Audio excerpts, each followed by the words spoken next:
Hello everyone, my name's Ishan or Revishaan, however you may know me. Today's just going to be a sit down and talk video. Basically, I've got my year 12 results back. It's now time to apply for universities, fill out my UCAS application, which is scary, but you know, the time has come. It still feels like I was in year 9 a couple of days ago. But yeah, and there's a lot I need to say, but I'm just going to start off the video by sort of going through my life plan, basically things that have stayed the same, things that have changed, my whole life plan on my wall over there. But a lot has changed since we last spoke. But yeah, I know you're all probably just wanting to hear my year 12 grades. I will tell you because you know, I'm not that sort of person, even though I am. Where do I begin? It was quite long, but I wanted to do law. As you might know, I was wanting to become a barrister. I went to summer school for law back in 2019. I did these like weekend work experience things. I did work experience as a lawyer. And then a week ago, I sort of decided I don't want to do law anymore. Basically, my thought process. A law degree is 3 years. I want to be a barrister, so that I have to go do my bar exam after that, go to a chambers. To make good money, I'd have to be a QC. My mentality, again, I don't want to offend anyone, but I just don't want to be working. I don't want to be working when I'm like old. I want to sort of work young, if you get what I mean, and make good money when I'm young.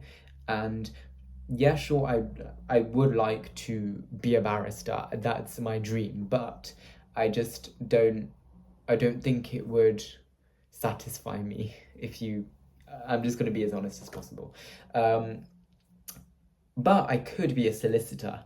Now, I would love to be, that would be a lie. I probably wouldn't want to be a solicitor actually, just because I don't want to do the background stuff,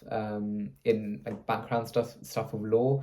So yeah, that probably isn't for me. But if I did like that, I'd probably not even go to university. I'd probably do a degree apprenticeship, just because it would be a 6-year contract.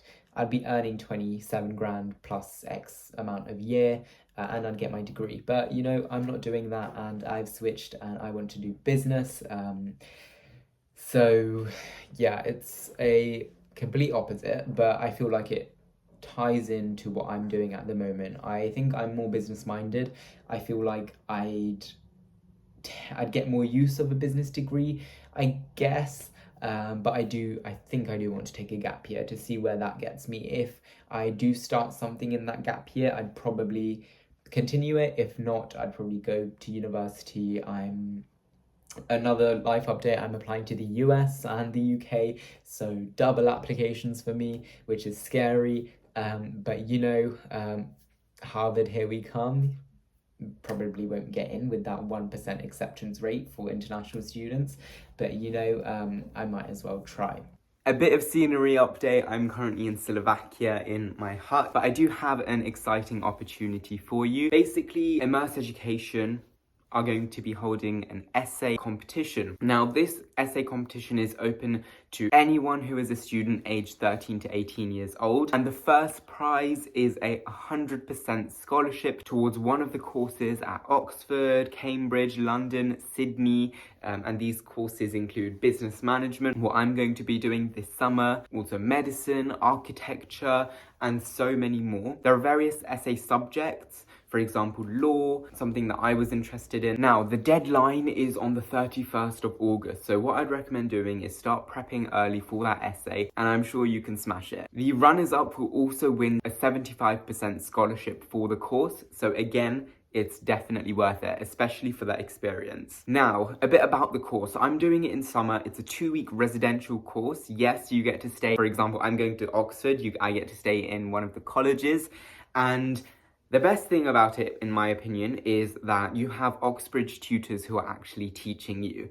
And that's what's crazy, because I get to be personally taught by Oxbridge tutors for 2 weeks. That is amazing. So all of the information is in the description down below, including where you can sign up, the Immerse website, The course is available, all of that is available in the description below.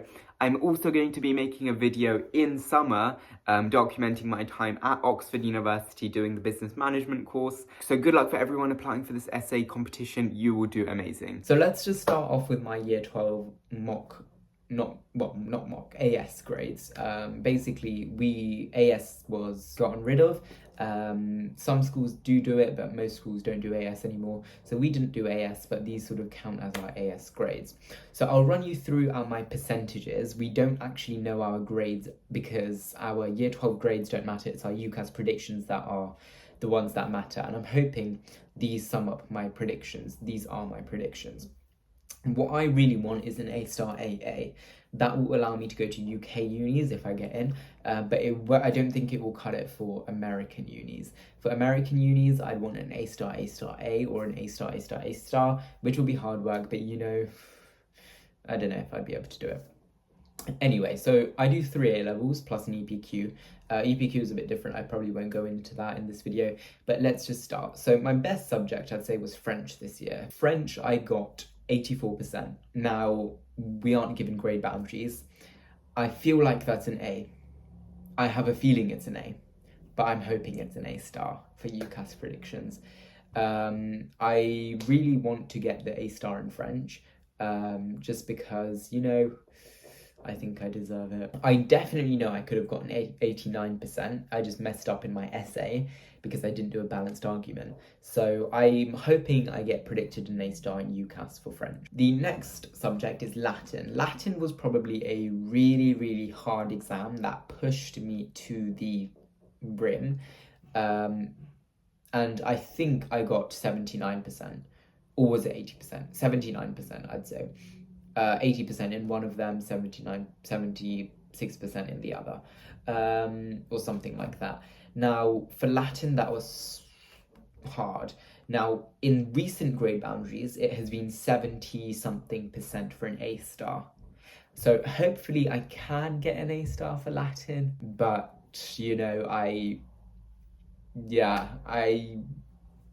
I'm hoping I get the A-star in Latin. My last one is English, and English was definitely my hardest one. It was the one I was disappointed in because I did mess up one big chunk of the exam, which was the article writing, which was definitely something that I completely messed up. I obliterated it. But that exam, in total, I feel like I got 70%. Now, I think that's a B. I feel like it's a B, when in reality, I think it's an A. So if it is a B, I'm hoping I get predicted UCAS an A. But English is, I like it, but I love it. I've been getting A's and A-stars throughout the year, but it was just that exam, that article that fully killed me. That's the thing that I'm worried about. So hopefully I can still get predicted an A in English. It probably won't be an A-star, but that's fine. I'd take home the A. Yeah, those are my year 12 grades. Now, reflecting on them, I feel like I've done fine. I think I did really well on my end of year. I put the work in. I think I did get what I wanted to get. Now it's just about UCAS and actually doing work in year 13. So hopefully it's all right in year 13, because year 12 is now over and summer is starting in under a month, which is crazy. But yeah, sorry for rambling on about my life in this video. I will make more detailed videos coming up about US applications, UK applications, UCAS, all of these videos like that. So yeah, thank you guys so much for watching this video. It would mean a lot if you guys could subscribe. But see you in my next video, which will be next week, hopefully. Bye.